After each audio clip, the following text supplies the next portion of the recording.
Yang saya lakukan cuma nurut dulu, gitu. Apa yang beliau ajarkan, yang belum masuk ke akal nggak apa-apa, gitu. Kita kerjain aja dulu. Celana dibalik masuk akal nggak, Bu? Duit dicentongin masuk akal? Tapi masuk rekening kan? Iya, udah, yang penting kita ikut aja dulu deh. Yang penting kita tidak melanggar syariat agama. Ketika kita menjalankannya, semuanya kita lakukan karena Allah Ta'ala. Bagaimana ketika celananya balik? Alhamdulillah, Alhamdulillah Allah, duit saya banyak. Boleh kan, mintanya sama Allah. Assalamualaikum warahmatullahi wabarakatuh. Selamat datang di Ruang Testimoni. Tempatnya testimoni orang-orang sukses pastinya.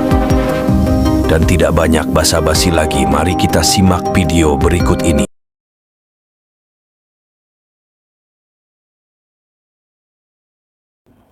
Ada juga yang bilang, tanya gimana caranya mengendalikan diri supaya si hati ini nggak takut suami diambil orang. Saya bilang gitu, ya karena hidup saya bukan buat suami saya. Hidup saya untuk Allah Ta'ala dan suami saya milik Allah gitu.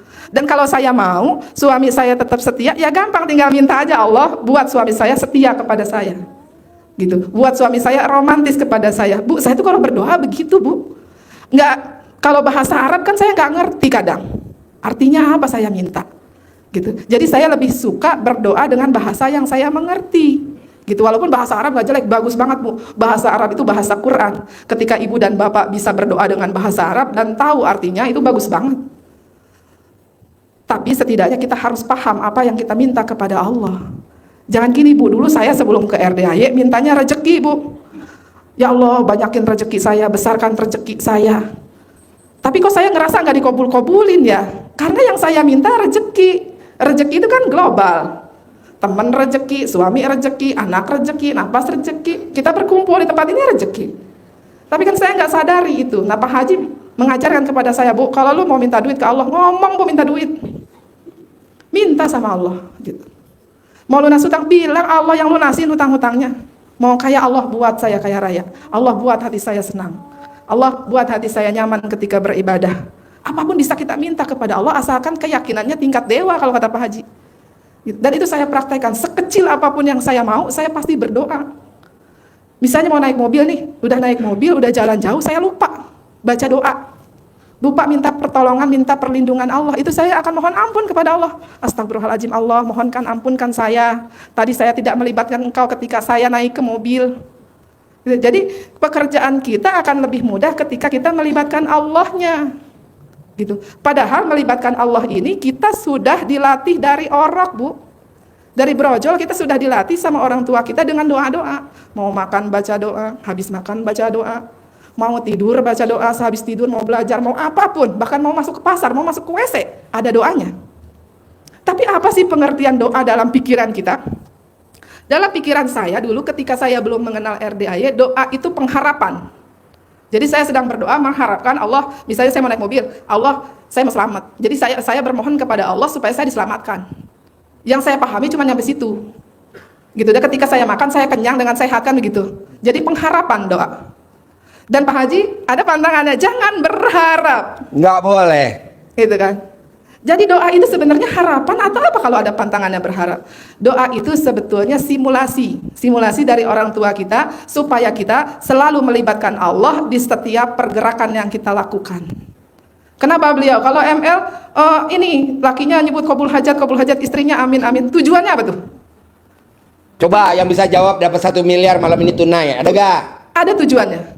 Kenapa waktu ML suami bilang terkabul, istri bilang amin? Kenapa? Terus kemudian istrinya bilang terkabul, suaminya amin, ganti-gantian nyebutin hajat. Tujuannya, Pak, supaya kita selalu mengingat Allah, supaya kita ini selalu melibatkan Allah di setiap aktivitas kita. Siapa yang sekarang sudah berumah tangga berpuluh-puluh tahun, selama ML pernah nggak ingat sama Allahnya? Nggak ada. Yang ada para perempuan, para wanita, Papa enak, Papa yang agak atasan lagi, atasan gubrak, ya kan? Ibu-ibu, Papa enak, lagi, enak. Hah? lagi, itu harusnya ditabok. Kalau orang Jawa bilang cangkemmu. Jadi cuma di beliau saya diajarkan hubungan intim mengingat Allah. Itu kan nggak mau.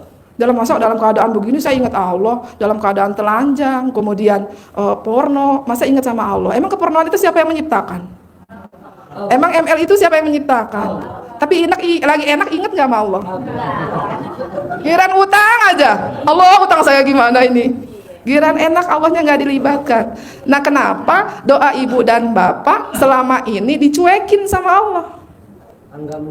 Karena tidak melibatkan Allah, Allahnya nggak kenal.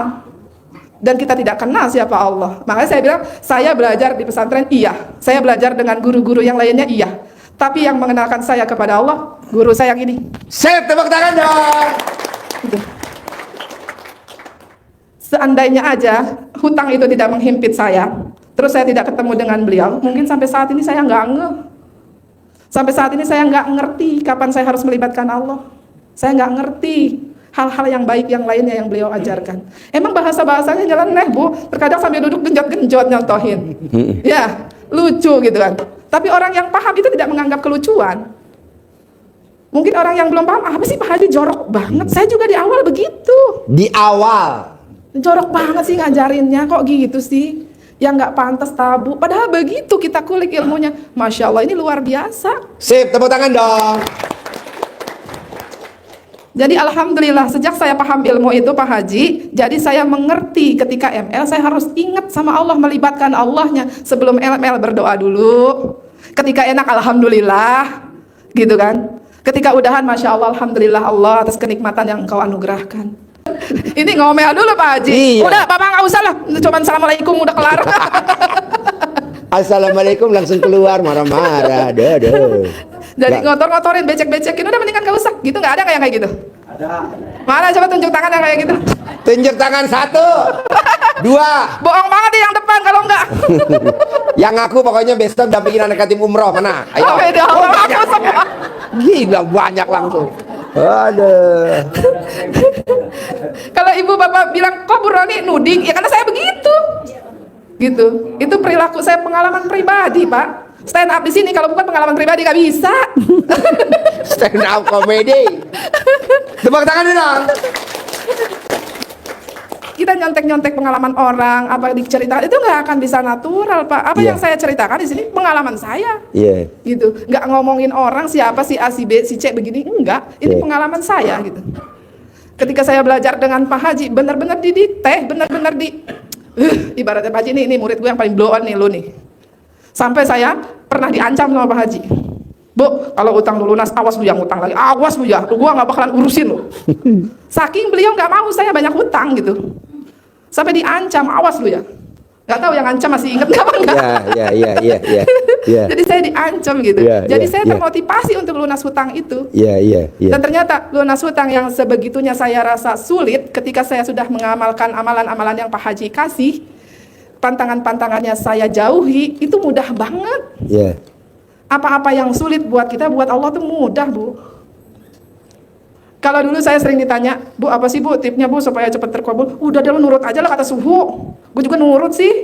Gitu. Jadi saya udah nggak jawab macam-macam, udah nurut aja. Kata beliau begini, kata beliau begitu. Ya itu saya, suami saya samanya tuh kalau ditanya Pak Haji ya. Iya. Kalau dibilang kalau di tempat apa namanya pencerahan di waktu itu di Magelang. Di Magelang, di Hotel Safira, depan Akmil. 3 kali kita bikin acara. Ya. Pak Haji bilang gini, Bu, Pak, satu kata supaya cepat terkabul, gimana? Nurut Pak Haji. Pak Haji bukan mau itu sebenarnya, yakin, gitu. Maunya jawabannya dari saya yakin. Udah yakin aja, yakinnya tingkat dewa kan satu kata. Saya enggak, udah nurut aja ke beliau karena saya keyakinan saya juga masih umbang-ambing kan begitu. Yang saya lakukan cuma nurut dulu, gitu. Apa yang beliau ajarkan, yang belum masuk ke akal nggak apa-apa, gitu. Kita kerjain aja dulu. Celana dibalik masuk akal nggak Bu? Duit dicentongin masuk akal? Tapi masuk rekening kan? Iya, udah yang penting kita ikut aja dulu deh. Yang penting itu tidak melanggar syariat agama. Ketika kita menjalankannya semuanya kita lakukan karena Allah Ta'ala. Bagaimana ketika celananya balik? Alhamdulillah Allah, duit saya banyak. Boleh kan mintanya sama Allah. Ketika ngerokin duit, alhamdulillah ya Allah, duit datang ke rekening saya, duit masuk ke laci dagang saya, duit masuk ke dompet saya. Boleh, karena itu atas ridhonya Allah, kan begitu. Yang tidak boleh itu ketika terkabul kita mempercayai datangnya duit itu dari centong, menuhankan centongnya, itu yang tidak boleh, itu yang dibilang sesat. Sekarang Ada tamu saya juga yang komplain kayak begitu. Bu, apaan sih itu Pak Haji ngajarinnya begini-begini, ini centongnya. Terus gimana, ibu nggak setuju? Nggak setuju sama gimmicknya? Udah nggak usah dikerjain. Saya bilang gitu. Kalau nggak setuju dengan gimmicknya, udah nggak usah dikerjain. Lalu dia cerita, tadi saya mau kesini masuk angin, dikerokin dulu. Alhamdulillah udah dikerokin bisa jalan. Jadi Bu, ibu percaya sama koinnya? Enggak. Musik. Kalau ibu percaya sama koinnya, musyrik nggak? Dia diam. Gitu. Jadi kayak gitu, ketika kita minum obat, yakinnya kepada Allah itu baik.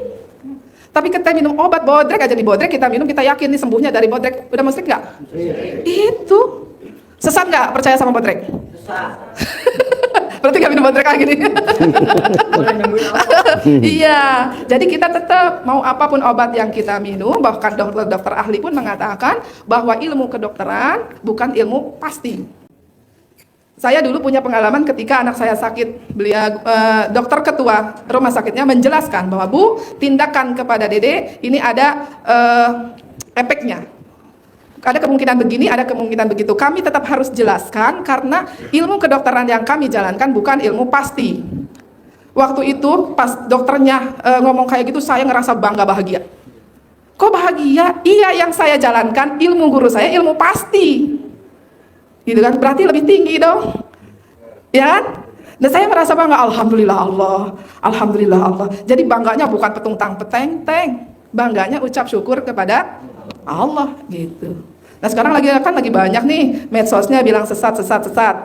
Udah masuk aja dulu, lu disuruh apa nanti gitu. Emang kalau gini kan iklan aja dulu gitu kan, yang enak-enak dulu, bener gak Pak Haji? Yeah. Dan cuma di Pak Haji guru yang terus terang bahwa ini ilmu gimmick. Di tempat lain nggak ada yang terus terang, Bu. Walaupun pengobatannya gimmick, mereka nggak mengakui. Padahal banyak banget Pak Haji pengobatan yang gimmick doang. Tapi emang nggak pernah dibuka kartunya. Pak Haji mah terus terang ngomong, ini kan ilmu gimmick. Ini ilmu gimmick, kita dikasih tahu gitu. Ini gimmick. Dan kalau gimmick apa? Ya pemanis. Kalau di sinetron tambahan-tambahan Ya, ini. kalau makanan di topping. Topping. Gitu. Jadi makanan apa? Rujak ada toppingnya, ketoprak ada kerupuknya gitu, topping. Jadi penyedapnya gitu. Ya, pantes. Kayak bapak kan kurang pantes. Nah, itu gimmicknya. Bapak kurang pantes. Alhamdulillah. Jadi gitu. Itu cuma di Pak Haji kan cuma yang terus terang bahwa ini ilmu gimmick, ini kan ilmu kearifan lokal, ilmu gimmick. Dia ngomong langsung. Ketika Pak Haji menyampaikan, kita yakin tuh ke Allahnya, makanya Allahnya takjub dan makanya sembuh gitu. Jadi kesembuhan yang kita raih itu karena keyakinan yang tinggi tadi. Jadi si gimmick ini tercipta untuk wasilah gitu. Harapan saya, semoga siapa saja yang telah menonton video ini jadi terinspirasi, dan saya doakan semoga semua hajat Bapak Ibu semuanya bisa cepat terkabul, dan saya doakan Ibu Bapak semuanya bisa secepatnya datang ke RDAY dan bertemu dengan Pak Haji dan anak-anak yatim tentunya. Amin amin ya rabbal alamin. Assalamualaikum warahmatullahi wabarakatuh.